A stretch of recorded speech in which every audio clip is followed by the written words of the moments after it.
All systems are a go. Talking database activated. Begin in 3, 2, 1. Let's talk about that. Let's talk about that. Let's talk about that. Let's talk about that. Let's talk about what? Let's talk about who? Let's talk about me. Let's talk about you. Let's talk about that. Girl, I cannot believe we are talking about that. Wait, what are we talking about? Let's talk about that. We're back, bitches. You don't like that? I already told you I didn't like it. I know, but I thought it would be funny if we did, something different. Okay. Welcome to season 2 of Let's Talk About That. Oh my God, we are back. We're back, bitches. No? He keeps trying to make that one work and it doesn't, but I'm just trying to make it happen. I'm trying to make something happen. People will catch on. Yeah. Well, we're back after a summer hiatus. A summer of fun. A summer of love. A summer of travel. A summer of seeing the world. We did so many fun things. A summer of during not the break. being in this country. Hello. We were out of the country. Well, first of all, at the end of last season, I briefed everyone on the job that I was doing. Which was producing American Gladiators. Yes, coming soon to a television screen near you. That's right, coming soon to Prime Video, and I gotta say, it was fabulous. Fabulous. And you were there for the end of the filming. Yes, I was. 2 days. 2 days of filming, and it was just... I have done a lot of projects in my life, and a lot of those projects, I'm at the end, I'm like, oof, people are gonna watch that. You know what I mean? You are? Sometimes, yeah. I'm proud of everything I do, honey. When I go up on that screen, and they see my beautiful face, I say, it is a pleasure for them. Everyone to go see me. Search The Lady of the Lake on Prime Video. Do not search The Lady of the Lake. You're proud of Do everything. not search The Lady of the Lake on Prime Video. No, but so sometimes I'm like, I'm really not excited for people to see this, but this show, my God, what a spectacle. I'm so proud of this one. You know what? And the word for it? Fabulous. It's fabulous. It is. And you know what, gays? This is your time to get into a sporting event. So here's the thing. I said this. Gays, there is a subset. Subsect? Sure. Subset. Whichever. I'm not sure the correct word. Okay. What is it, the correct word? I don't know. Can we move on? There is a subset of gays that love WWE. Yes, that Many is gays true. love WWE. That is true. Because it's theater. Yes. It's theatrical. It is. It's a spectacle. I said that when we talked about WrestleMania on this podcast. In a word, fabulous. Yeah.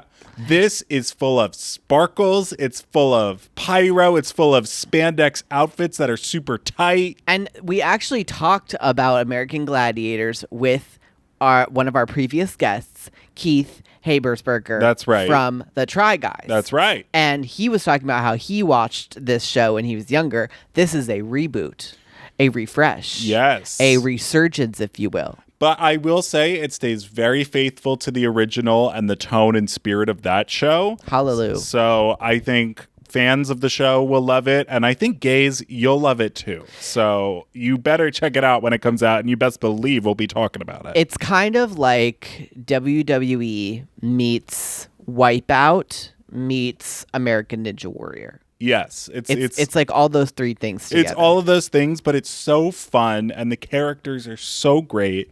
Yeah. So I can't wait for everyone to see it. Yeah. And there's so much that I want to talk about with it because there are so many fun games, but I'm sure those games are not announced. No, and we have both signed NDAs. Yeah, they did make me sign an NDA. So can I say that they made me sign an NDA, or is that in breach of the NDA? No, I don't think that's in breach of the NDA. Okay, well, they made me sign an NDA. We're both NDA'd out, so we're not going to talk anymore about it, and let's move on because we did American Gladiators, and then we felt so Americaned out that we took a jet to Europe. Yeah. Yes, we went to Paris. and beyond. And beyond, yeah. Paris and beyond. Yeah, we had our hot Eurosummer. Yes, emphasis on the hot. They do not have AC there. Well, they do in certain places. Honey, we spent like 21 days without air conditioning. I don't think that's true. It's close to true. It's close to true. We had air conditioning for the last hotel that I booked. Yes, but we weren't going to originally, and then we canceled that original hotel and moved to a better hotel that had air conditioning because we just couldn't take it anymore. Well, I thought we had the most magical time. It was magical. But here's the magical thing. Yeah. You don't need air conditioning in Europe. That's right. You just enjoy it more. That's Life what I is tell more myself. enjoyable. I think It's not the as thesis, sweltering hot. Yeah, I think the thesis we're going to boil down to by the end of this episode is that America sucks. Sure. And that Europe is amazing. Yeah, if you're not living in Europe, what are you doing?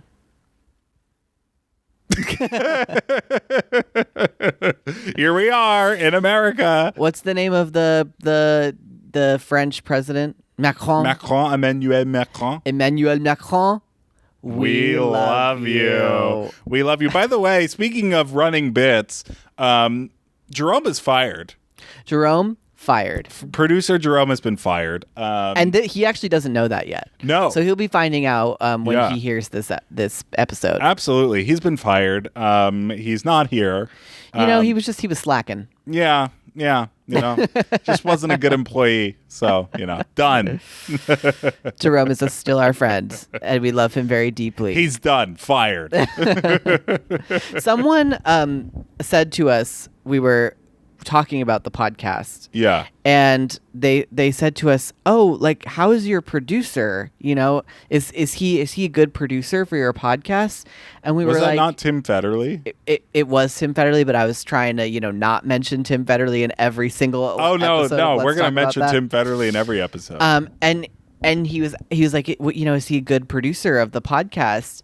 And the both of us, we just looked at him and we were like, "That's a joke." He's not a producer of the podcast. He's absolutely not. He's never been here. I am curious if you listen to this podcast regularly, which you should, and you do. Hello. Everybody that's here is now a regular listener. That's because right. Hooked, honey. Hooked. Hooked. Okay. I'm curious to know if people realize that was a bit. Yeah, I don't think so. I think we tried to play it off kind of real-ish. Yeah. But I don't know. I mean, Jerome never touched a single thing on this podcast. Not one thing. The one thing he did was during our season 1 promo shoot. Yes. He held the camera. Yes. But not during our season 2 promo shoot, which, by the way, hello. Oh, my goodness. If you are watching this on video, which you should. Yeah. Hooked. Hooked, honey. Hooked. You would see that we were in these beautiful gold tracksuits. Yeah, I noticed you wore black socks. I didn't realize you were going to do that. Oh. We're like yin and yang. I'm wearing white socks. It's like I'm wearing, all black underneath, except the t-shirt. Yeah, my t-shirt's white. white. And you're wearing all white underneath. It's like even my underwear. Yin and white. yang. Yin and yang. Hello. How about that? How about that season 2 promo shoot?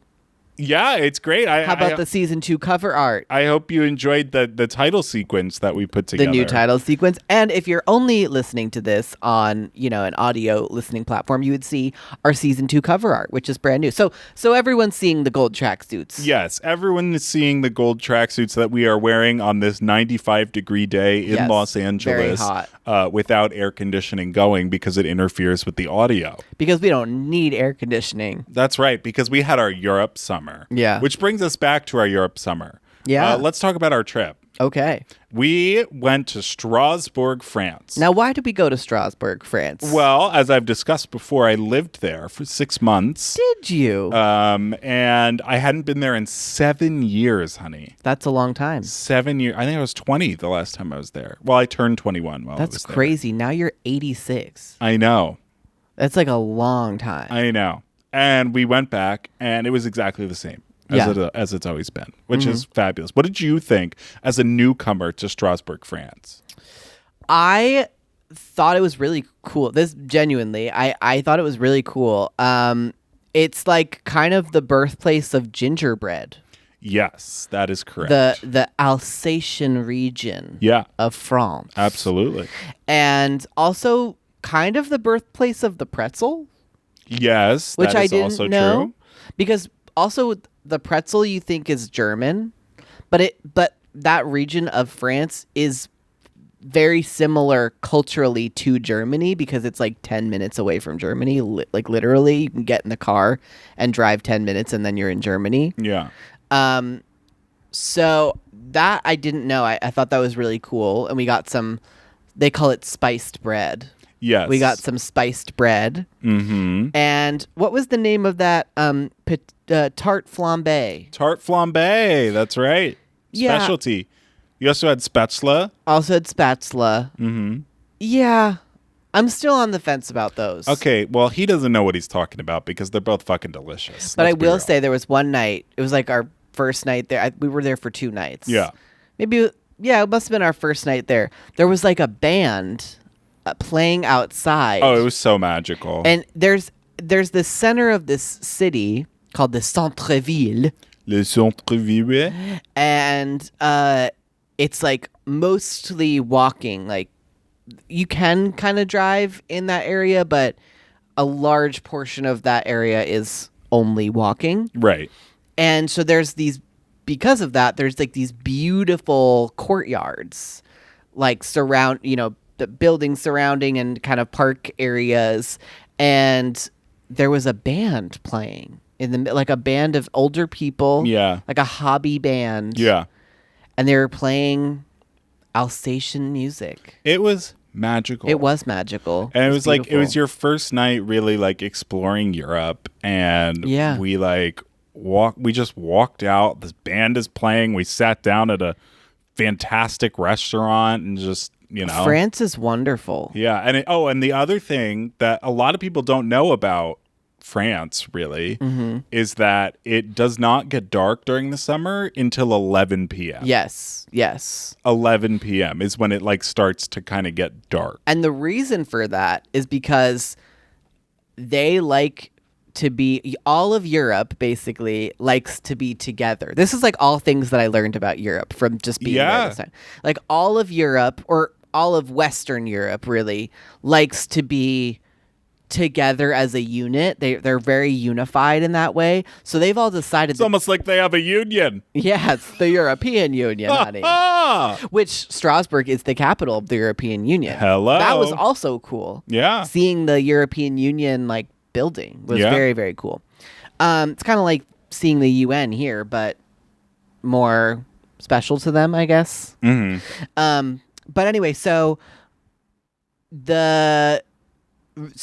because Europe likes to be all together, it took me a second to get back on track. Yeah.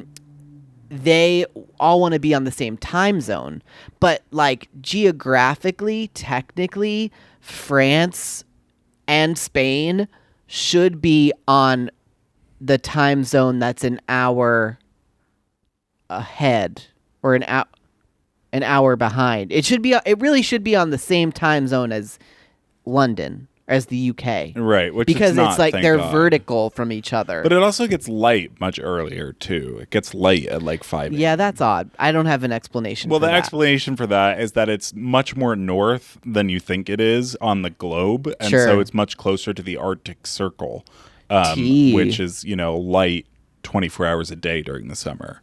And that's the reason it's light so much during the day. Well, Miss Arctic Circle knows what's up. Yeah, absolutely. But it's also probably means that in the winter, it's dark at 2 p.m. It does get dark pretty early during the winter. Yes, it does. Yeah. Well, I have things to say about that when we get to our London portion of the evening. Yeah. We're not there yet. Yeah, so Strasbourg, it was wonderful to go back there. Yeah. It's really, I think, and I said this to you, a lot of Europe has become more commercial in a way, more Western, more global. Yeah. That's the world. The world has become more global. It's like it's and Thanks, Jeff Bezos. Yeah, we love you, Jeff Bezos. We love you. No, we don't. Oh, we don't love you, Jeff Bezos. Well, I might be under contract to say that I love him. I don't know. Oops. Yeah. But anyway, it's very global. And it's hard to find places that still feel so authentically European. Yeah. Strasbourg is one of those places. Yes. In a way that Paris is not. In a way that Paris isn't. Now, that being said, Paris is fucking amazing. Yeah, we'll get to Paris. But I do want to emphasize, like, if you're planning a Euro vacation, don't count out Strasbourg, bitch. Okay, Sorry, say what you were going to say. I wasn't trying to interrupt you. That cathedral in Strasbourg is like the most majestic fucking cathedral you'll ever see in your life. It's way bigger than any of the other ones. Blows Notre Dame out of the water. It is big. It's called Notre Dame Strasbourg. Yeah, it's Notre Dame de Strasbourg. It's massive. It's huge. And it's so funny because the rest of the buildings there are not that big. Right. And then you just like see this giant cathedral towering over the rest of the city. Yeah. Oh, I'm so excited because we have so many pictures and we'll actually be able to post them at Let's Talk About That Pod on Instagram and TikTok. Hello. What I was going to say when I got excited was I think a lot of people go to Europe and they go to like just the major cities. Yeah. But don't count out the smaller cities because you will be amazed at like the infrastructure. Like we're told a lot of lies in America about the way the rest of the world is. Yeah. And when you go to a city like Strasbourg and you see that they have great public transportation, like the infrastructure, the small businesses, the way that the city is designed and laid out, the happiness and kind of ease of living in these places, like we're not told in America that is how people live in other countries. Right. Well, you're taught America is the best, which is an outright lie. Right. So there you go. Anyway, we went to Paris. Yeah, but my point is like don't count out the smaller cities in Europe. Absolutely. Because a lot of them are like magical and wonderful. And by the way, I have to recommend Strasbourg in the wintertime because it's the capital of Christmas. It's the world capital of Christmas. Yeah. And their Christmas markets are spectacular. And the area Petite France, Yeah. I loved that area. Yes. Beautiful. It's like it almost looks like you're walking through Beauty and the Beast. Yeah. It's really what it is. It's what it was based on. Yeah, all of those like Alsatian Buildings. towns are what they base Beauty and the Beast on. Yeah. And Disney, we love you. Disney, we love you. My God, we are just up the wazoo with corporations this year. Yeah. All right, so then we went to Paris. No. We spent 8 days in Paris. Now let me tell you about Miss Paris. What is there to say about Miss Paris? Gina Mama. Yes. You know? That's true. Gorgina Mama. It's magical. It's magical. The best place in the world. Oh yeah. Full stop. Oh yeah. I was so happy there. I know. And you know it's been quite an adjustment. We got back about 3 or 4 weeks ago. Yeah, I'm still not adjusted. And my God, it just fucking sucks here compared to Europe. I'm so happy when we're in Europe. I'm so happy. Let's not forget here in America, we have our families. We have many friends. We have air conditioning. America fucking sucks. All right. I'm not backing down on that one. I mean, Europe is just so beautiful. And life is so enjoyable there. And they have a government that cares about the food that you eat. So here's the thing about government, okay, that I learned from being in Europe. Government is supposed to help people. Yeah. The point of a government Yeah. is to make the citizens of that government's lives better. Yeah. That is the function of a government. Isn't it crazy to see it in action? Yes. Our government, the American government, has literally, and this is not a political statement that I'm trying to make, since we have been born, since we have been on this earth, Yeah. I could not recall a singular moment when the American government made my life better and easier. Yeah. They do that in Europe. Like if you have a problem, if you're sick, if you have something that you need, you can get that from your government, and 95% of the time it is free of charge. That's true. And Because you pay taxes. right, but they also have better services, like Right. their food administration. Yes. Like their food administration only admits high quality fresh ingredients, unlike Right. America where we shove everything into plastic. So you're just ingesting, fucking tubs of plastic every day. And you can taste the difference. You sure can. Like I was like, ooh, Pringles. And I had a Pringle in France and it tasted different. Yeah. Because it's like made with, they don't allow the same amount of salt and processed in oils and all of that shit in I know. all the food. I know. The food there is so good. So It's just good. fresh. It's just clean. Yeah, but it's good. Yeah. But that's what makes it so good. Yeah. And so we, love that about Europe. We love that about France in particular. And Paris, in particular of that. And in particular of that, the 11th arrondissement. And in particular of that random Italian restaurant that's right near the Eiffel Tower. Yeah. I don't remember the name of it. It's like Chez d'Amélie. Okay, well, whatever that is, we love that restaurant. We went there twice. It was so good. We were trying to explore all different areas of Paris.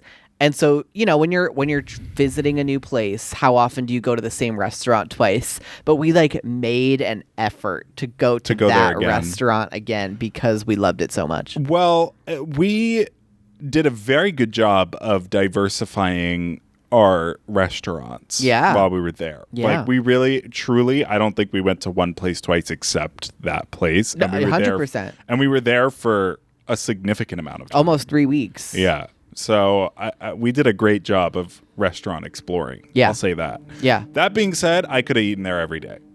That restaurant was so good, and it was a little hole in the wall. Yeah. It was one of the only restaurants that didn't have outdoor seating. Yep. Because the beautiful thing about Paris is you can sit outdoors at every single restaurant, and it's fabulous. Well, and it's part of the wonderful. culture. It's you don't even have to eat.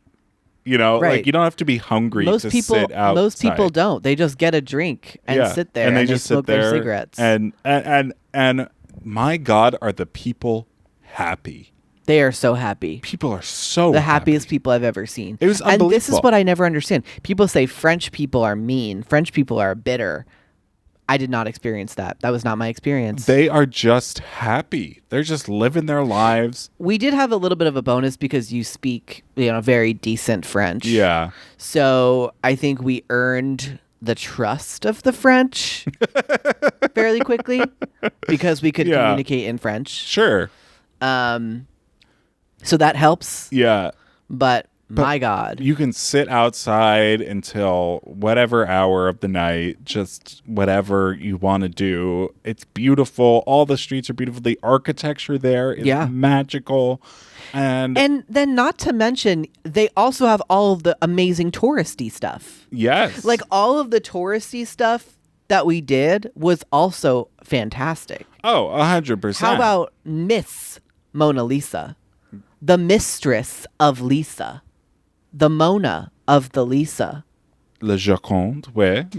As it's said in French. That's what they call it in Le French. Joconde. Le ouais. Joconde. Ouais.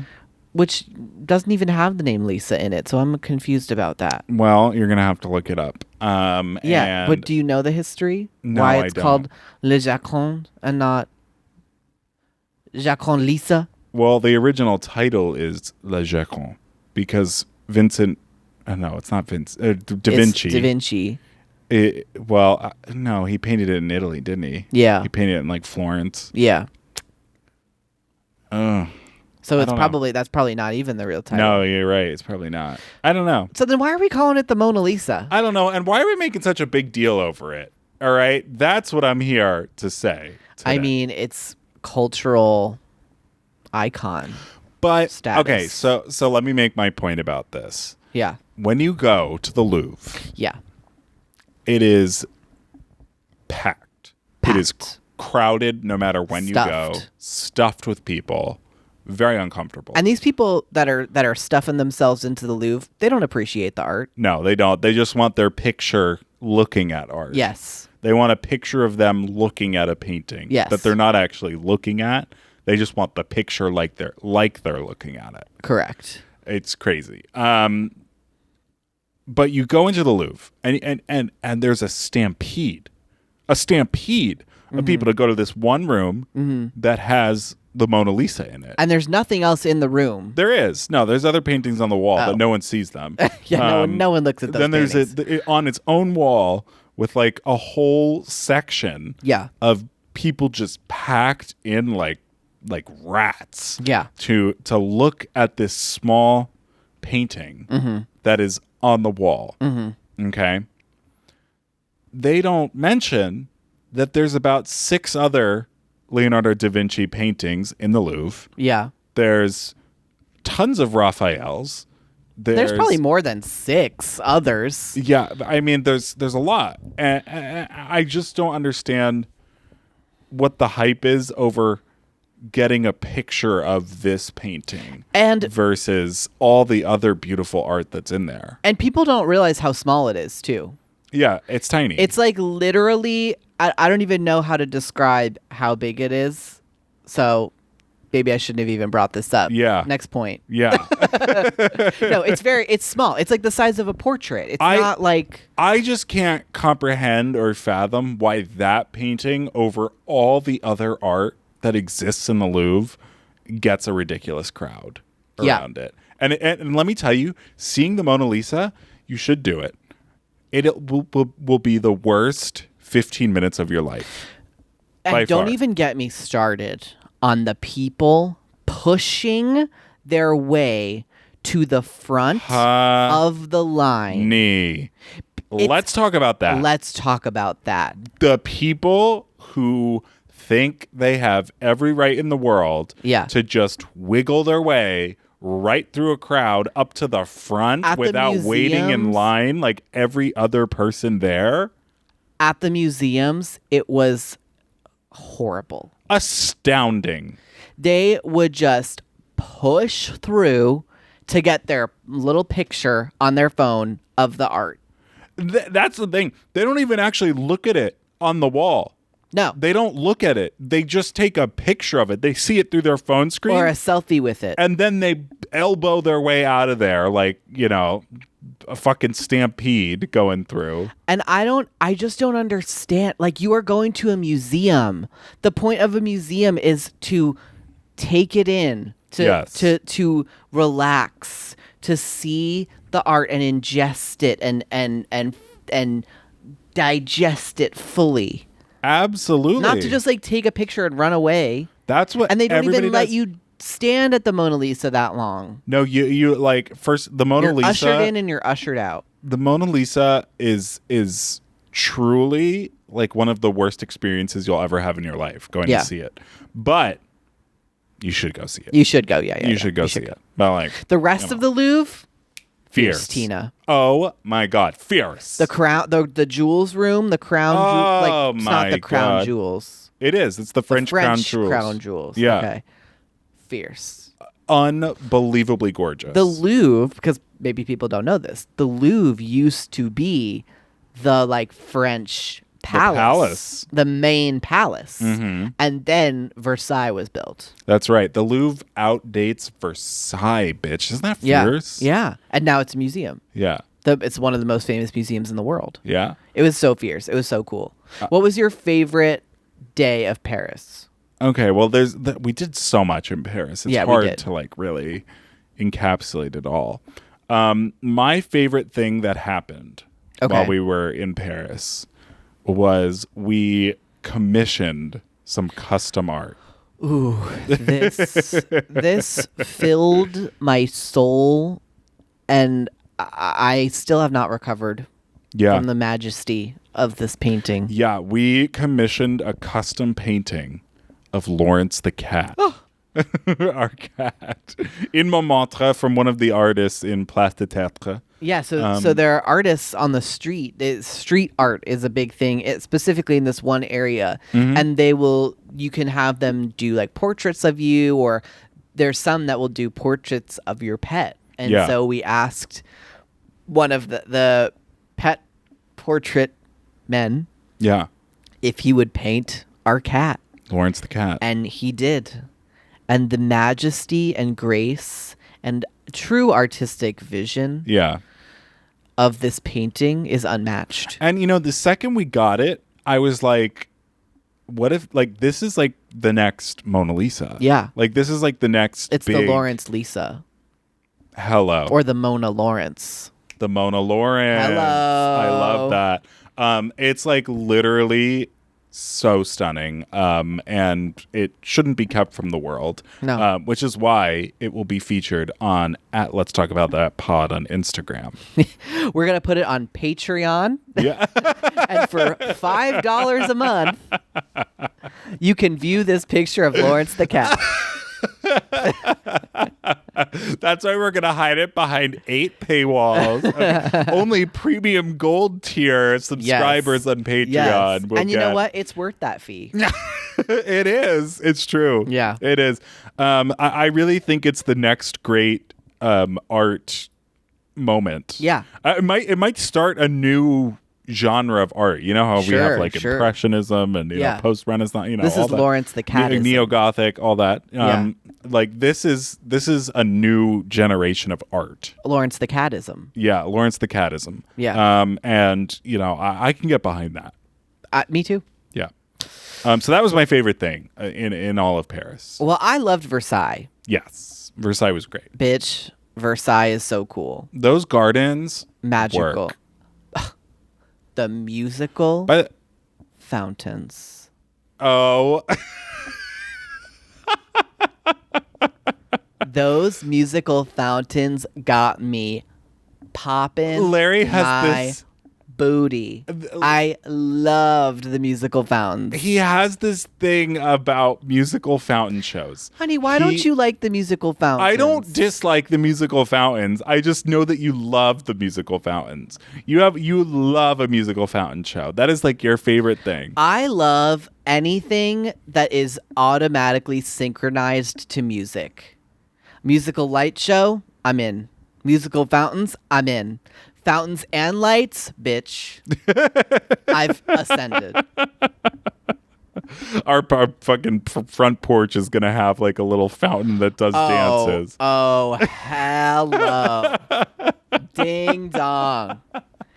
And the ones, oh my God. And I found a new one. They had a new type of fountain at Versailles that I'd never seen before. Oh, okay. And that was the one that does the swirly. Oh, it does a swirl, right. I'd never seen the swirly before. I'd only ever seen the ones that go back and forth or the ones that go up.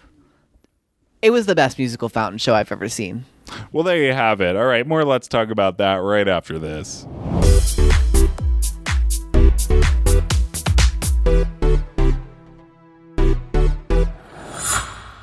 And we're back. We're back. We're back. We're back, bitches. He's going to keep doing it. Come on. I think it works.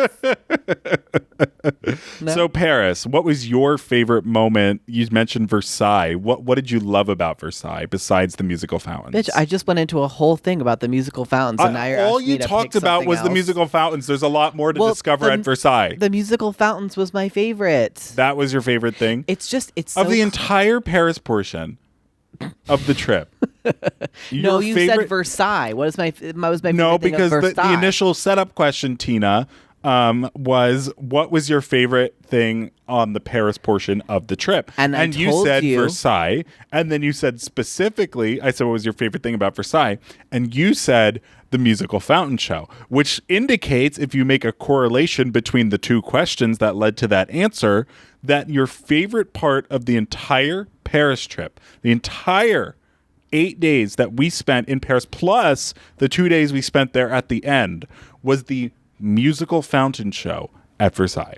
Honey, why don't you like the musical fountains? I like the musical What fountains. is so wrong about the musical fountains being my favorite? There's nothing wrong with the musical fountains being your favorite, but of everything we did, that was your favorite part? And you know what? How many people are going to Paris and saying, the musical fountains were my favorite?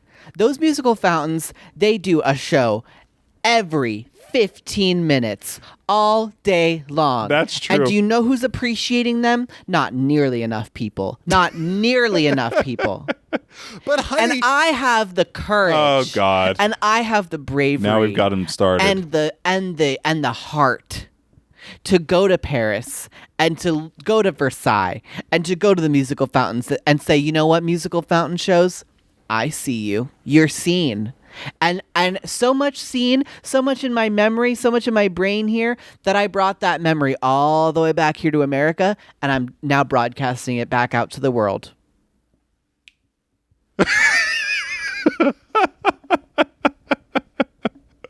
So to be clear, we saw the Eiffel Tower. We went to the Arc de Triomphe. Love. We sat at Love. amazing outdoor cafes. I loved all of those We things. went to the Louvre, the most famous museum in the world. Saw the We went Mona to Lisa, loved. Musée d'Orsay. We went to the Yes. Musée de Montmartre. We went to the Sacré-Cœur. Did love the Musée de Montmartre. We yeah. went to the Jardin Tuileries. We went to. We walked along the Seine. We ate baguettes. We Yeah. we went to boulangers, which are Correct. the most magical places in the world, and we should have those in America immediately. Yes. We did all of those things, and your favorite moment. Oh, we went to the Galerie Lafayette shopping, best mall in the world. Yeah. Your favorite moment was the musical fountain show. Yes, I see no problems here. Okay. All right. Okay, great. Moving on. Here's the thing. The musical fountains are where I felt the most seen. It's where you felt the most seen? Yes, bitch. I was with you the whole time. Yeah, not by you. This is not about you. It's where the city of Paris saw me the most and said, "This is for you. This one's for you." This one goes out to Larry Saperstein. But you also like the Eiffel Tower light show. I did like the Eiffel Tower. The Eiffel light show, Tower does yes. a light show Yeah, every but it's hour. not to music. No, it's not. If it was to music, and okay, if here's the only thing. Okay, all right. Here's the thing that would top Here we the go. musical fountains for Yeah. me, and you can tell I'm excited because I have now sat. Yes, forward in my I see that. If the Eiffel Tower was doing what it did during the Olympics.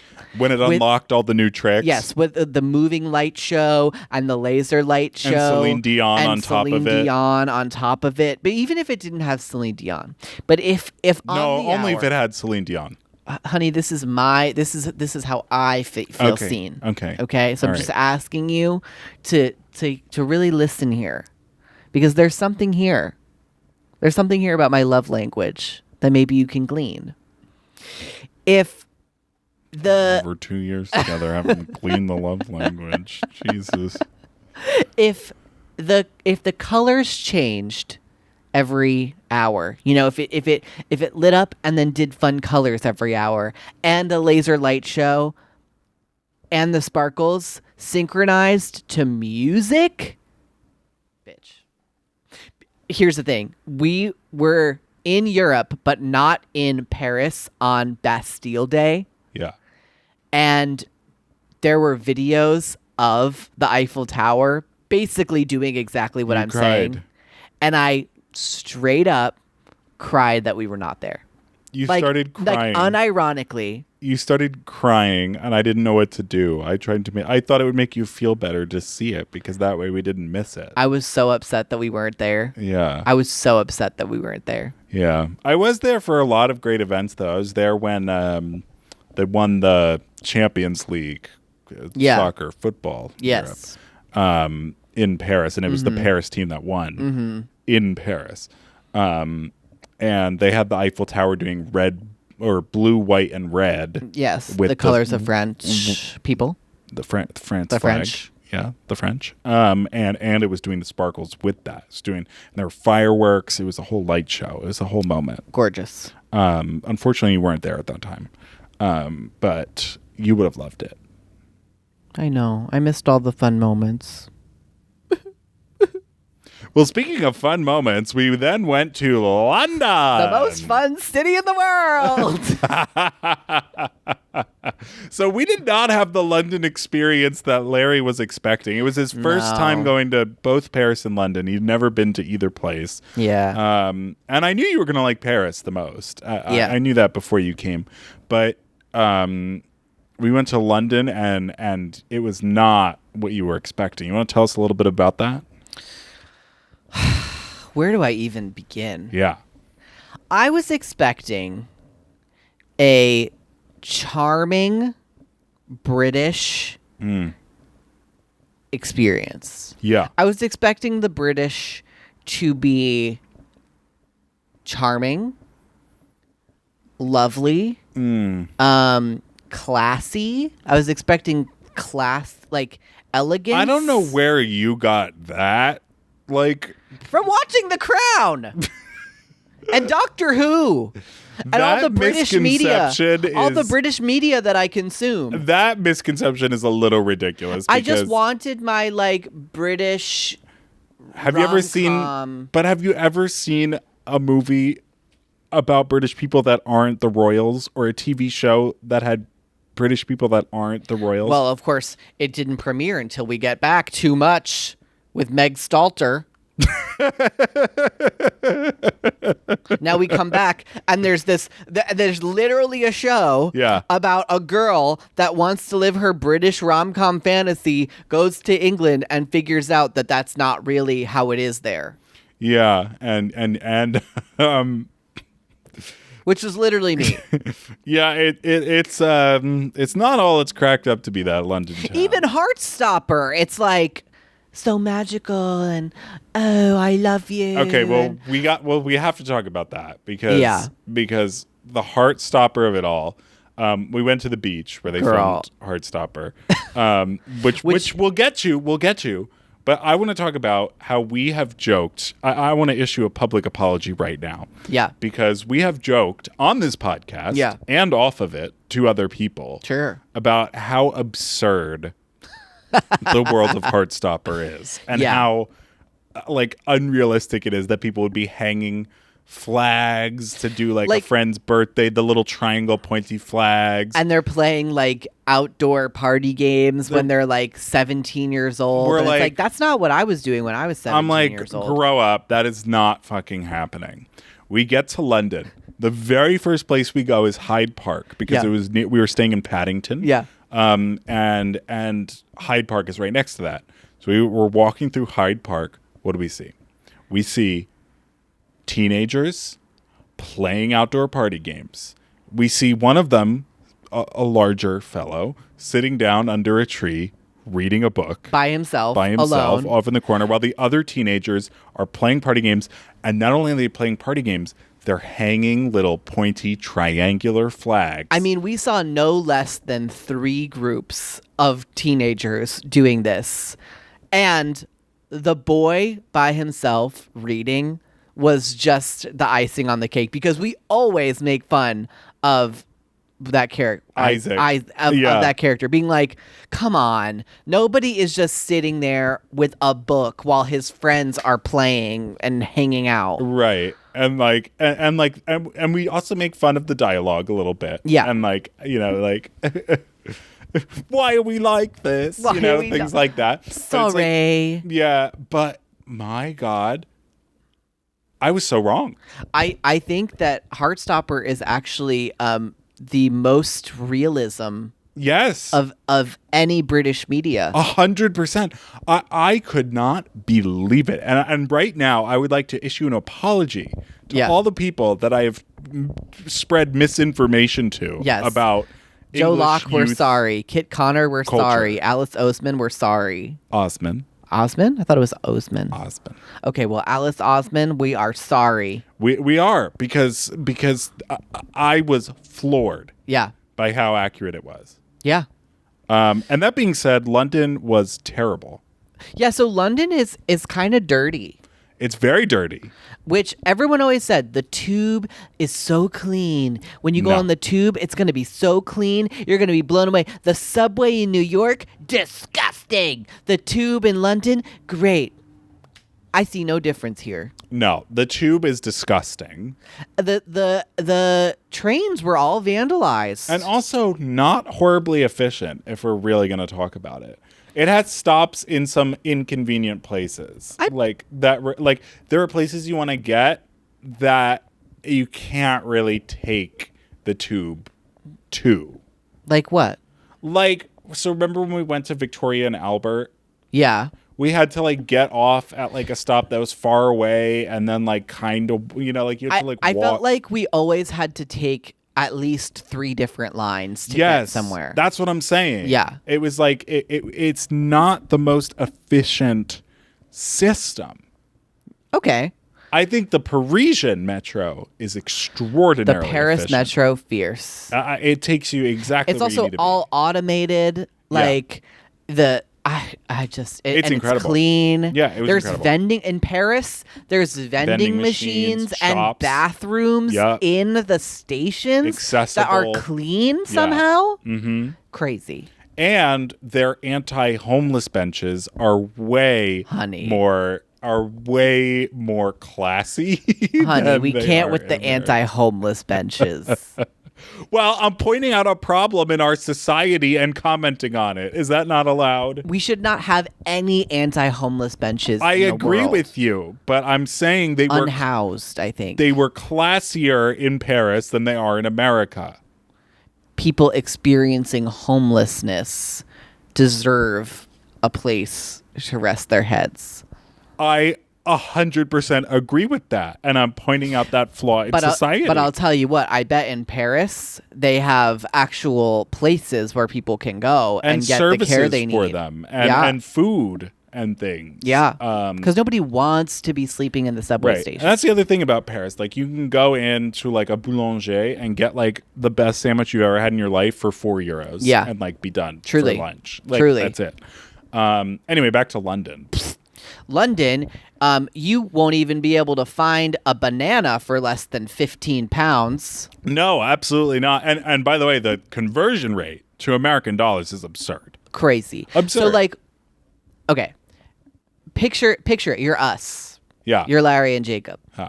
And you've just spent 8 beautiful days in Paris, where every morning you wake up and you say, oh, honey, where do you want to go for breakfast? Oh, it doesn't matter. We just walk to a boulangerie and we just get our little pastries and our little sandwiches. Maybe it's like €10 and we've got our whole little spread, our whole little breakfast spread. Then we're in London Yeah. and we wake up, we're hungry. We're like, where do you want to go? There's nothing. So we walk. Then we find an Albon pan. And what do they have at the Albon pan? Just, We hard pastries. we found a pret-a-manger. Oh, right. Sorry. It was not an Albon pan. It was a pret-a-manger. Pret-a-manger. It was a pret-a-manger. And we go to the pret-a-manger and we get a muffin and a cinnamon thing and a banana. And what is it? It's like 15 pounds. Which is like $22. Yeah, it's like $22. And what is it? It's the most disgusting Horrible. muffin I've ever had in my life. Even the banana Yeah. was bad. I was like, are you serious? You can't get fucking fruit correct in this country? Not one single good food item in that entire city. Anyone that says that London food is bad, they are telling you the truth. They are not lying to you. The food was horrific. Terrible. Right? Do you want some beans on your toast? And don't forget your mushy peas. Mushy peas and beans on toast. I mean, come on, mushy peas. Like literally a food item named mushy peas? Are you kidding me? Like that beef Wellington? What the hell is that? And then anytime they say, like, okay, in America we say ground beef. If something is ground, like if it's like a burger, right? It's made with ground beef. There they say minced beef. Ugh! Minced beef? And also, I cannot get into the pub food culture. Okay? I can't get into was really hoping that I would... Okay, because everything that they're serving at a pub, I like, right? I like burgers. I like wings. You like mac and cheese. I like mac and cheese. I Flavorless. like Diva. Flavorless. The burger. Disgusting. Remember that burger? Disgusting. It was so offensive. It's so bad. It was such an offensive burger. it was a bacon cheeseburger, okay? Which, by the way, 19 pounds, which is like $100,000 or some shit like that. Unbelievable. And then, no, literally, 19 pounds is like 30. it's like something almost dollars. $30 for a burger. And then it comes and it's like a floppy piece of bacon. And like uncooked, like raw-ish bacon. And then just like a slice of like Swiss cheese that is like barely melted.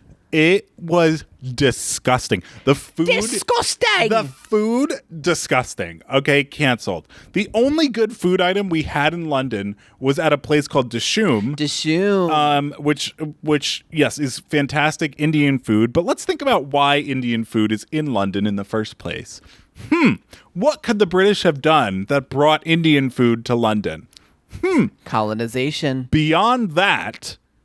Wait 2 hours in a line. Yeah, that was crazy. You get inside, no AC, middle of the summer. That was also crazy. And then you have to wait another hour. At least in Paris when they don't get have the food item. Yeah, at least in Paris when they don't have AC, you're sitting outside and there's a breeze. Yeah. In London, there's no AC and they just shove you in. Shove you like the a building. pack rat. Just awful. And then let's not forget the museums of colonization. Oh my God. It was just one stolen artifact after another. Yeah, but honestly, that wasn't even the worst experience we had in the UK. Because the worst experience we had in the UK was going to Herne Bay, a random bumblefuck coast town. Now, also, somehow, it was also kind of the best experience that we had. But it was magical. But it was also the worst experience. Yeah, it was magical and it was terrible all at the same time. Okay, so we are gay. So that's the first thing. What? That's an important detail of this Breaking story. news here on Let's Talk About That. Larry and Jacob gay. So that's an important detail of the story, okay? And we were like, we're going to have a gay day. Yeah. And we're gonna be fans for 2 seconds. And Of we're our gonna lives. We're gonna be fanboys for like literally 2 seconds. And you can't forget, we live in LA. Like, we're not fans of We're not fans of that many things. Like we don't fangirl when we pass whatever house or whatever lot or all that shit. Only Catherine Hahn and television's Allison Janney. Which we'll tell the story of on another episode of this podcast because we did have an encounter with television's Allison Janney. We have so much to catch up on. My God. But so we were like, we're gonna and you know what? I feel like our listeners and viewers would really appreciate that we did this. Yeah. Because we went to the town where they film a large portion of Heartstopper. So it's where the school is, Truham. Yes. Right? It's not actually called Truham, but that's... Fierce that you know that name. Right? That's the name of their school, You're right? correct. And it's not actually called Truham. It's called Herne Bay High School. But in the show, it's Truham. And it's also where the beach is that they filmed at the end of season 1 when they go to the beach. And we were like, we're going to go to the Heartstopper beach. It's probably like a cute little town. It's magical, sweet, romantic, quaint. That was actually the first thing when I told you I had to go to Europe for something, and we started planning like you coming to Europe. Yes. You were like, oh, we're gonna have like a Heartstopper magical experience. We can have a magical Heartstopper day. That's what you said. Well, I ate those words hard.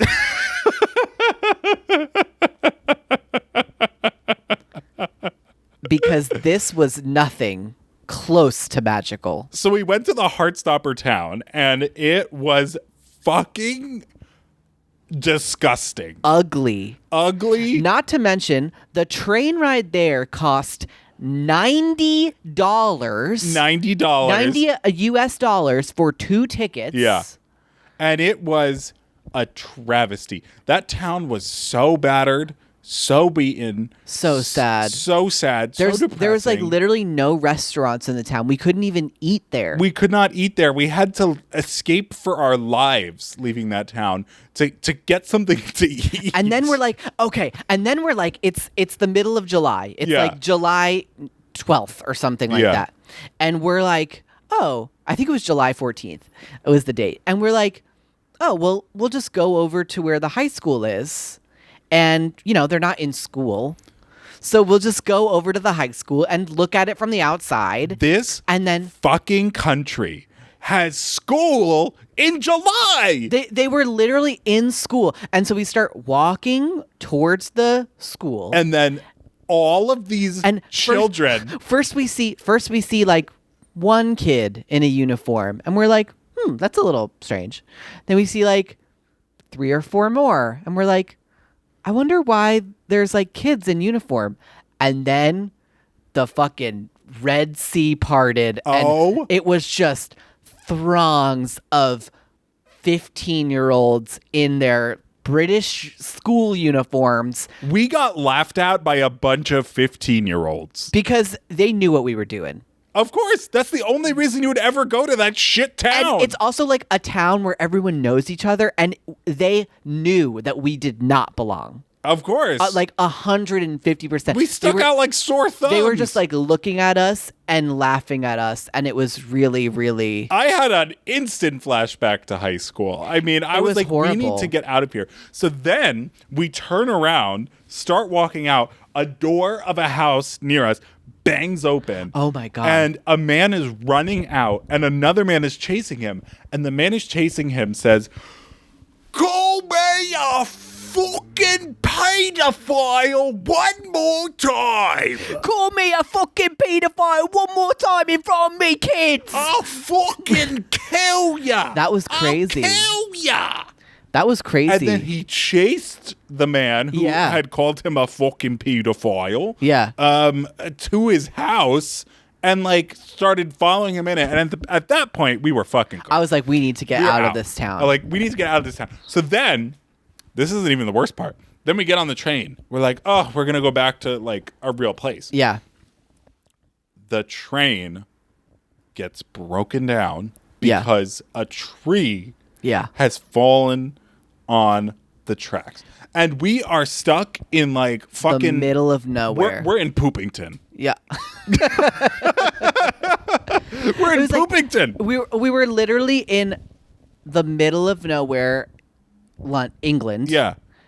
And you're right. The towns there have the stupidest names. The stupidest fucking names. And it's like, sorry, this train has been cancelled because there's a tree on the tracks.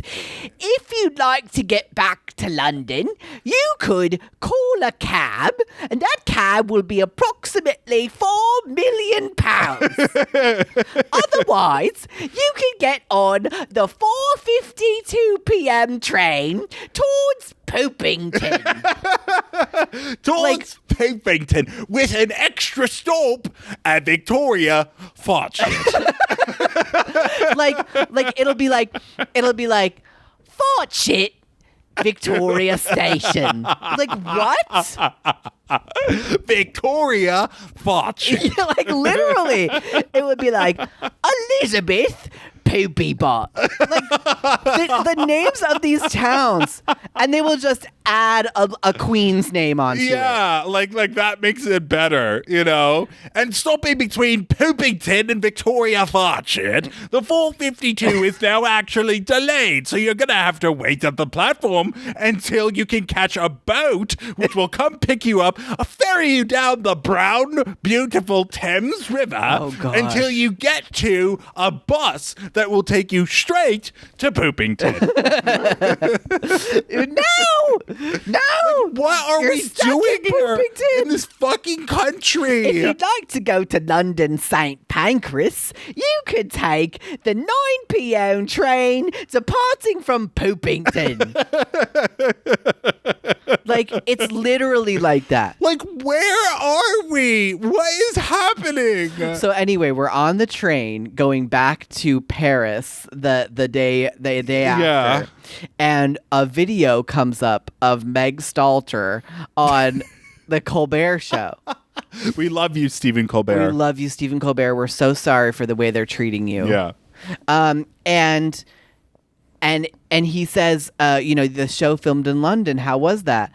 And she says, sometimes you're eating breakfast and you think, get me out of here. And that was like literally the funniest moment of our entire trip. Like, let me tell you, like, that spoke to us so hard because fuck, the food is awful. Yeah, I didn't eat a good meal for like 5 days or The however long we were city there. is not clean. It's dirty. Now they do have some good theater.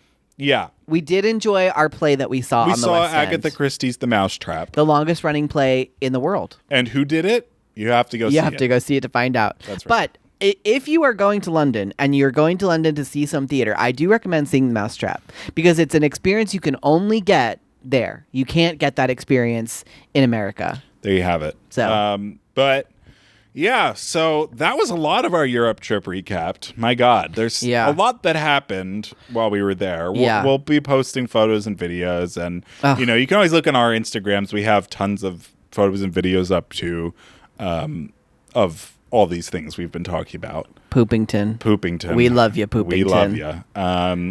That's gonna do it for our season premiere.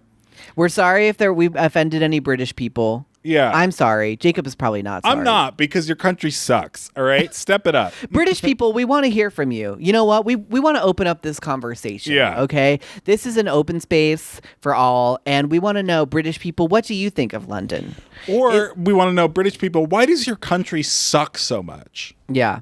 There were some cool things. Abbey Road was really cool. Yeah, you liked Abbey Road. I liked Abbey Road, and I did like the Victoria and Albert Museum. Yeah, we loved the Victoria. And I did like the Tower of London, and I did like Buckingham Palace. But everything else, fucking sucked. Garbage. Yeah. Garbage. And we did get a really cute video in Herne Bay at the Heartstopper Beach, and you can see that on my TikTok. And that Larry was not Saperstein. fake, by the way. That was real. We actually were having a great time when we were on the beach in Herne Bay. Yes. It was when we got off the beach that the problems began. Right. 100%.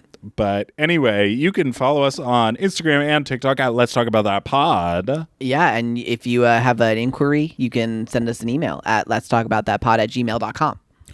Hello. And how about this? It's also our anniversary. My God. It's the anniversary of the podcast, and it's also the anniversary of us. Of our love. And isn't that magical? That's true. We are filming this right around our anniversary. Yeah, isn't that magical? But it's slightly magical. Slightly. Yeah. I would like you to be a little bit more enthused. Well, I will be enthused all this season because we have incredible guests. Yeah. Booked already. Like, Hello. You people are going to gag. All right. Gag. Like, this is like the real stuff. Real deal happening this year on Let's Talk About That. Yeah. We have so many episode ideas that are going to absolutely wear you out.